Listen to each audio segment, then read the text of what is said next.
So what were sort of the qualities that set Shea apart from the other quarterbacks that you feel he won that job? I think Shea has shown in big games over the course of his short career that he can make plays, and not that the other quarterbacks can't make plays, but he offers just an ability to make the on-schedule play and the off-schedule plays, and we're excited about having that element in our offense. So was experience a big part of that then? Absolutely.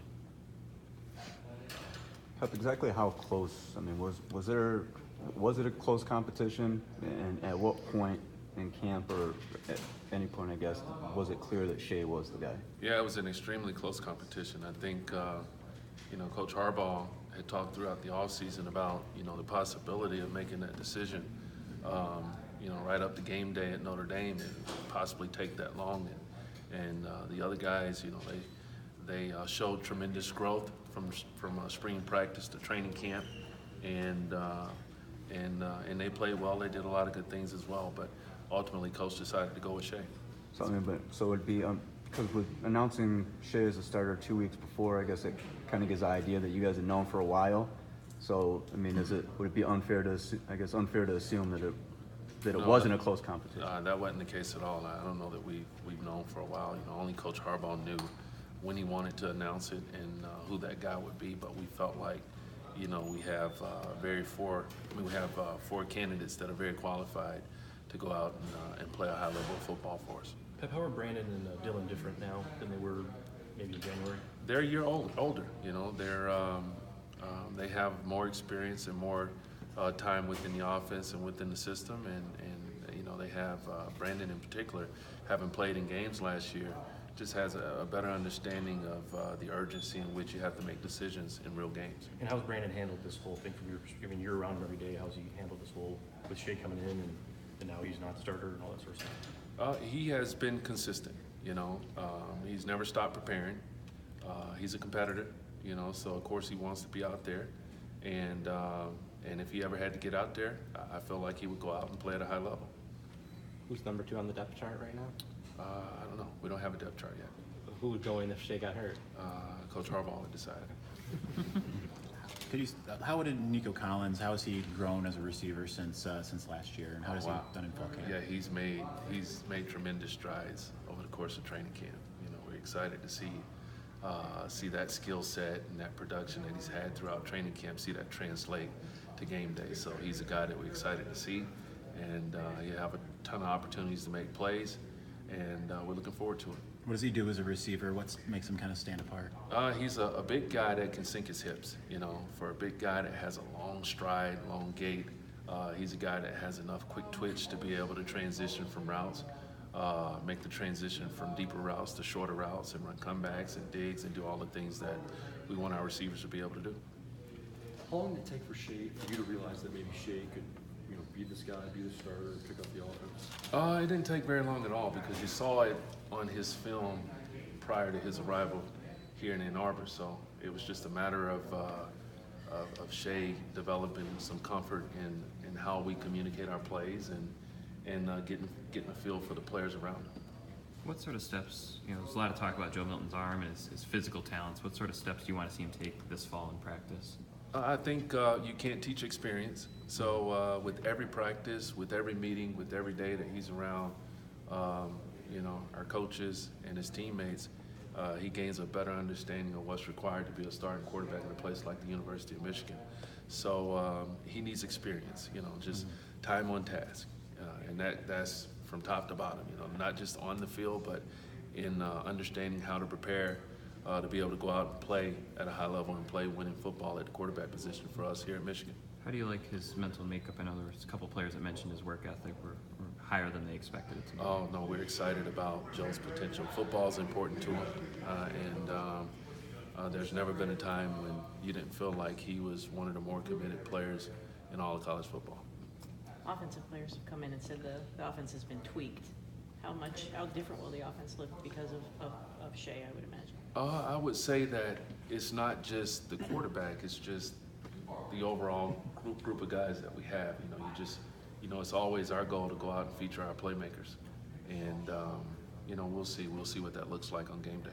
And Pep, on that note, obviously with the news of Tariq being out, he was expected to be a playmaker, but when you have two tight ends on the Mackey preseason watch list with Zach and Sean, Right. the slew of receivers. I mean, when you kind of just stand back and analyze strengths and, you know, who can do what, X, Y, Z kind of thing, what is your take on that?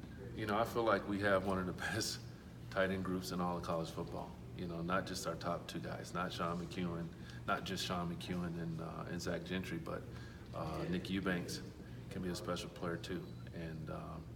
And so I feel like, you know, it's great that we have guys that are versatile, that can play without the ball at that position, but we do feel like they can create matchup issues in the passing game as well. When you look at wide receiver, I mean, DPJ, Grant comes to mind. I mean, when you kind of analyze the same thing looking at the wide receivers, what do you see?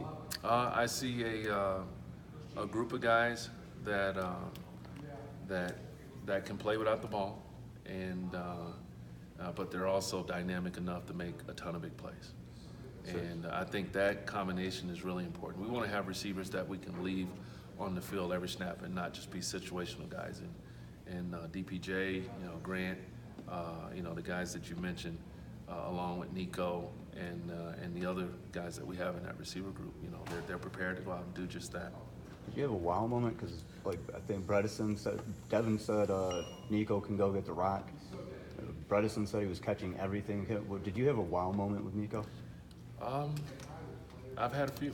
You know, I remember one of the first games that he played in. I think it was Rutgers last season, and of course he just found a way to go out and make a play and make a catch in a game that was really his first opportunity to play college football. So we're excited about Nico, and we're excited about Donovan. We're excited about Grant. We're excited about Oliver Martin. We're excited about all the guys that we have in that receiver group. Talk about seeing Shea's ability on tape. How does that impact your job and what you do and how you help hone that and develop that? Oh man, it has an impact on not just my job, but on the entire program. You know, the quarterback position is really the centerpiece for our success. And so, you know, having a playmaker, you know, having a guy that can do what's prescribed and some is an important element in a successful offense. Is there a key for young quarterbacks to take that next step to be the well-rounded player they can be, or is it case by case? No, I think over their childhood, over their quarterback career, in time you develop instincts. You know, just like you know, all of us having certain instincts, competitive instincts, should I say? All right, that under duress, you know, you revert to those instincts. And for the quarterback position, we want guys that can manage bad plays, you know, weather storms, and not compound the issues and problems that arise in a game. So we feel like he has really good competitive instincts, and along with the ability to make plays. Time for a few more for Pep? A few. We have time for one more, right? Even an hour left. Pep, on Saturday, you and Jim be calling plays, or others be involved? Or Oh, Coach Harbaugh is, you know, everything goes through Coach Harbaugh. So that, How are you different as a coach after being around college guys for a year? I mean, it's been 1 year here. How are you different? You know, I think there's just more familiarity with the guys that we have in our program. You know, it's not like I hadn't coached college football before. I actually coached at Stanford and at Howard back in the day, but when I was at Stanford, we played at Notre Dame each year. And I know going into South Bend, you know, first game of the season on Saturday night, it's going to be a very exciting environment for the young men in our program. And I'm looking forward to helping our guys, you know, go out and enjoy victory. Pep, we hear guys both sides, on both sides of the ball talking about new attitude, you know, new focus, new confidence. That's with the players, and I think it's clear. Do you feel that as a coach, though, coming in this year? I mean, that's always been the case in every team that I've ever been a part of. You know, in the off season, when everybody's undefeated and tied for first place, it's just bubbling. Everybody's bubbling with optimism. And I would say that it's no different for us now. But the reality is, we're going to find out who we are and what we're made of on Saturday night. But does it feel any different for you personally? No, it always feels the same for me. All right. Thank you all for the Thanks. Thanks, Pep.